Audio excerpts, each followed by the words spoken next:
And now supreme legislative and executive power is held not just by people that you didn't vote for, but people who generally owe their position to having just lost elections, like Peter Mandelson and Neil Kinnock and now Jacques Sutton. It's only when they've been expressly rejected by their electorates that they are invited to come and legislate for us anyway. Now, look, if the EU were about cooperating, if it were like NATO and all the things that Chuck was saying, no one would have a problem with it, right? You'd have to be insane to be against the idea of working with neighboring countries. Can we take it as read that all of us on this platform, all of you in this room, are in favor of cooperating with our immediate neighbors and allies?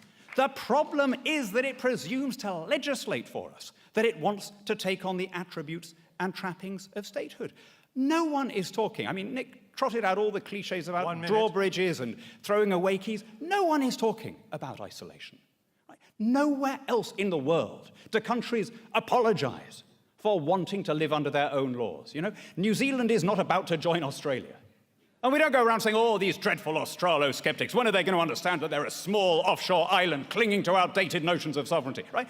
Japan is not applying to join China, as far as I'm aware.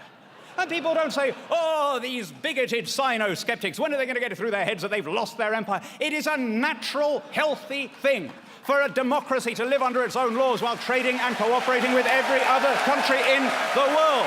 We are the 5th largest economy on the planet. We're the 4th military power. We're one of 5 members of the UN Security Council. How much bigger do we have to be before we have the confidence to raise our eyes to more distant horizons and rediscover that global vocation which we once took for granted?